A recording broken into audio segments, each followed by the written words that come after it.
Welcome back. So today, right, I need to sit still. Today we are back on the red Aston behind me. The goal at the moment is to get it sandblasted, and that sounds easy enough, but there's actually quite a few steps before that. As you've seen so far, we've taken the front end off, taken the rear end off, which is sitting there. We now need to brace the chassis. This is because whenever you are removing significant components like chassis rails, floors, all that sort of thing, the body will have a tendency to twist and dip and all that sort of thing. So we need to brace it in order to avoid that. And in this case, avoid it any further. Without a doubt, this has gone a bit funny because it doesn't have any windscreen support. There's kind of a lack of chassis rail just about there. So we need to do a lot of bracing, measuring, all that sort of thing.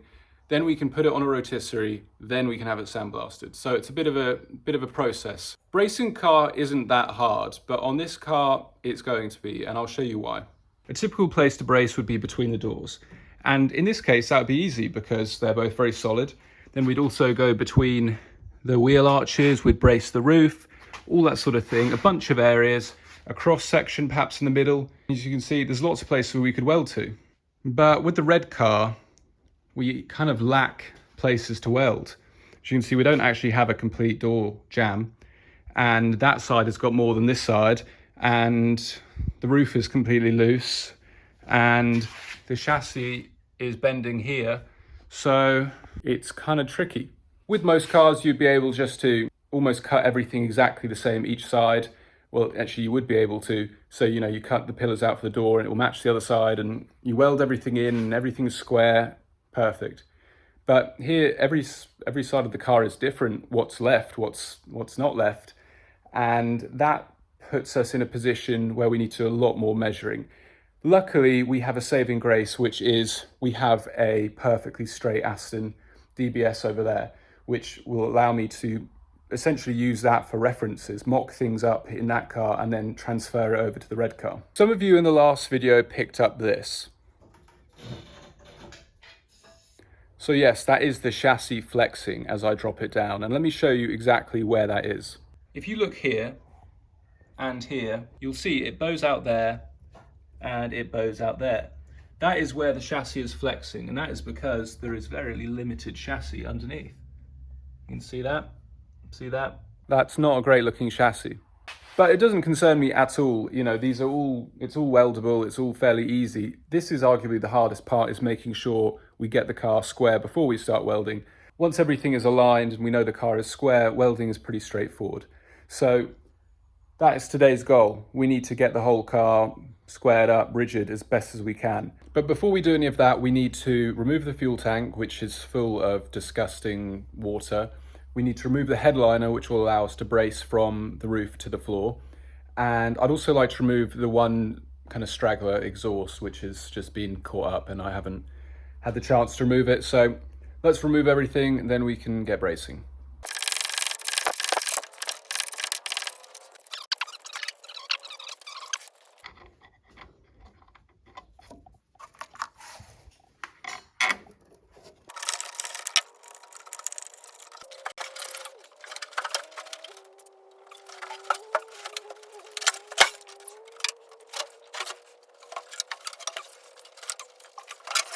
So here is the fuel tank. Very easy to remove, just those two cords which were bolted in, then it just basically lifted out. It looks surprisingly good. There is a lot of liquid in there, which is not petrol. So I'm going to show you what it is. It is just a lot of dirty water at this stage.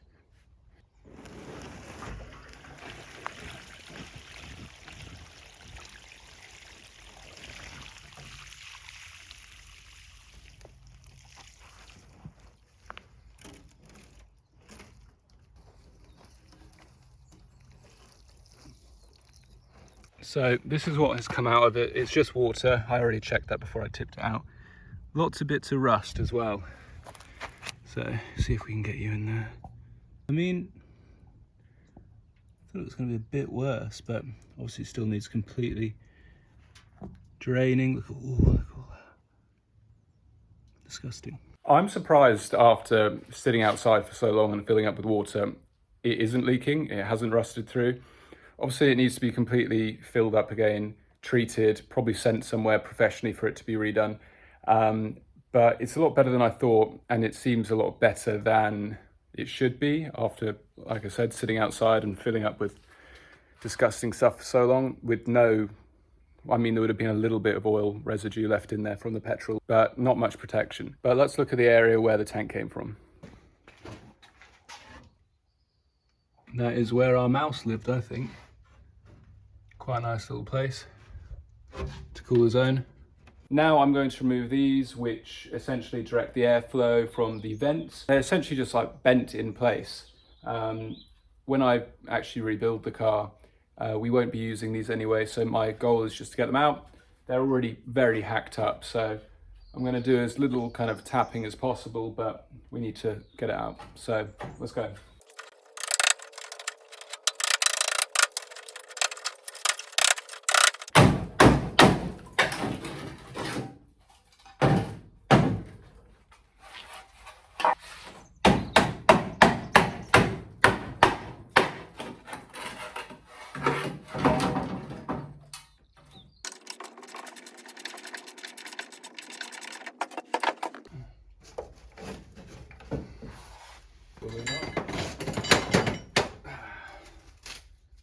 These are cutting mosaics.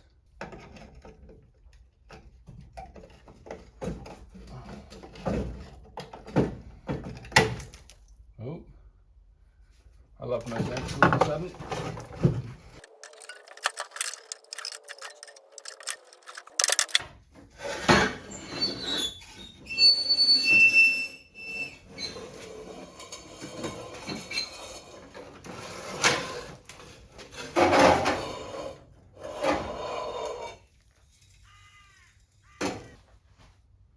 That has been one of those I'll do that tomorrow jobs since I got the car. So that is good. Exhaust is out. What now? What now? Fucking hell, so much. Now it's time for the headliner, which is basically just like a million tiny screws, then it just falls out. It's actually a massive piece of aluminium. I've taken one out before and it's a bit of a faff, but yeah, headliner. Then we are stripped.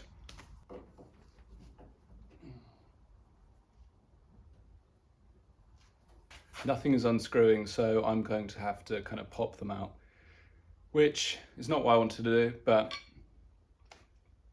even the roof area is rusty, so.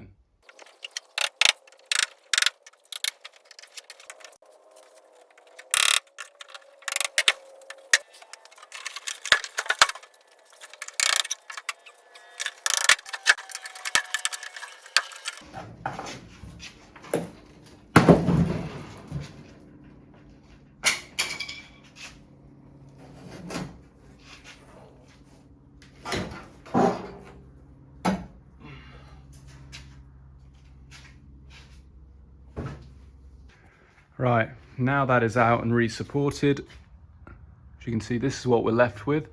So this is going to be really important because we'll be welding, I'm thinking welding from where the seats mount to those upper rails. We'll obviously use the silver car to measure it all up. That should give us a good height indication of where the roof should be, and that's fantastic. Now it is time to finally start bracing the car. Look at those welds.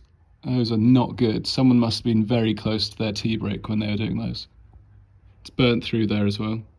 So I'm by the silver car, and the first part of this process is to measure this car and mock up the bracing rails, basically.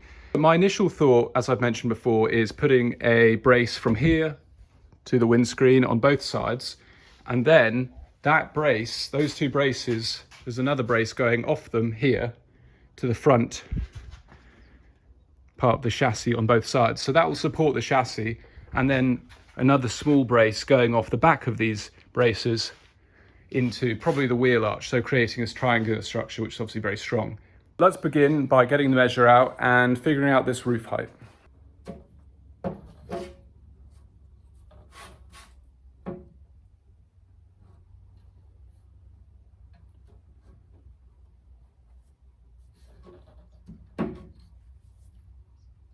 So what I'm doing is using various parts of where it's welded as reference to, how to make sure it's even each side. So the seat rail is here, and then there's this split section here, which I'll show you. So I'm using that as a marker of where the base part of the brace is going to sit, and then making sure this is dead level, or dead, well, as best as it can be, going straight to the top.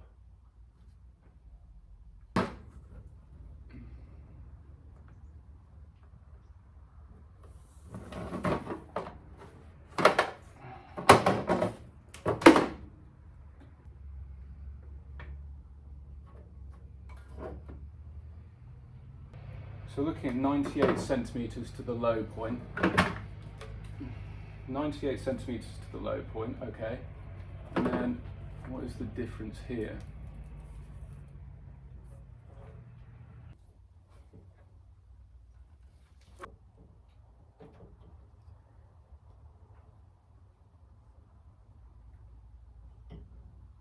So what I was doing there is I was picking where we're going to mount the base of the brace, which is this section here. So we've got this nice right angle section we're going to brace it from, and that's easy.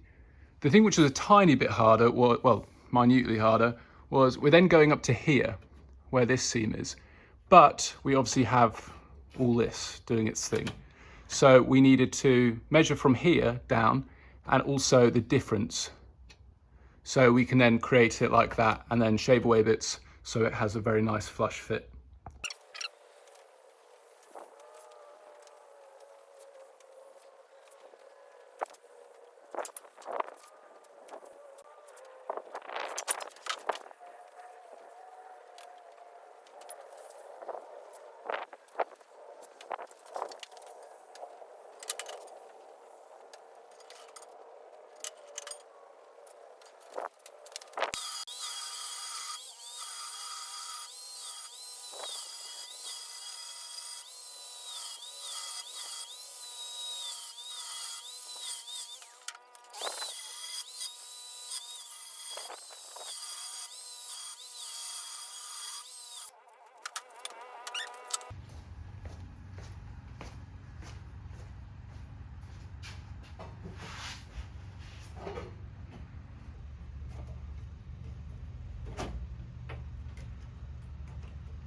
That's our profile.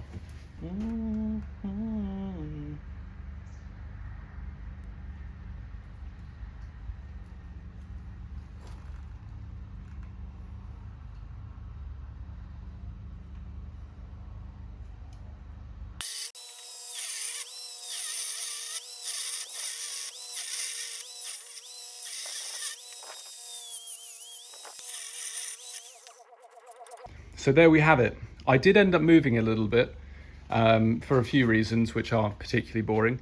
But yeah, it's more or less there. It's pretty perfectly straight.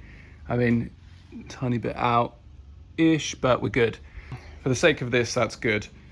So this is now what you can kind of tell what I'm doing. I'm bracing from that pole all the way to the front of the chassis on the other car and then back. So that should give us a nice windscreen height, or roof height, sorry. So I need to replicate that for the other side, and then we can mock them into the red car.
The rain has come.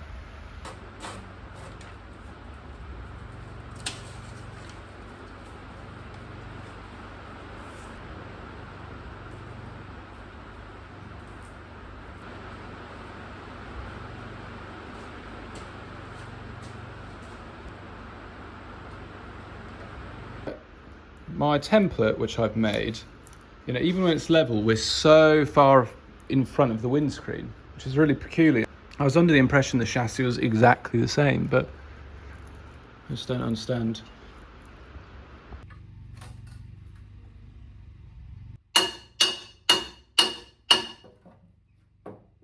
It's one of those days. So everything which, you know, we cut for this Aston is just like so far out on this one, and not even in an area on the chassis. It's like the roof is sitting way further back, which makes no sense because like the rear roof structure is in quite good shape like this. I'll show you. Obviously that bit's buggered, but like we haven't, I don't know, it's all here. I don't know why it feels like it's sitting that much further back. This is the issue with trying to reference between cars on handmade cars, because everything is going to be slightly different, and it's just, it's one of those days. So I need to figure out how to brace that as best as I can in the circumstances and just go from there. I'm not sure what else I can do today without a revised plan, so I apologise for that, but I'm just a bit stumped because I know the method I'm using for bracing, which incorporates the chassis bracing and all that sort of thing, is a good one, but it's just building it so it's actually square. So anyway, I think this is it for today, so I apologise for that again. Please like, subscribe, share, all that fun stuff, and check out the link to my Patreon in the description, where there's extra bonus content most days and lots of good stuff, behind the scenes stuff. And yeah, I'll see you in the next one. I'm still kind of disappointed and pondering what on earth to do, but we'll get there. This is the perk of not only working on handmade cars, but in this case, a completely buggered handmade car. So I'll see you in the next one, and we'll move forward. We always do, even if it's just a little bit. So thank you. Bye-bye.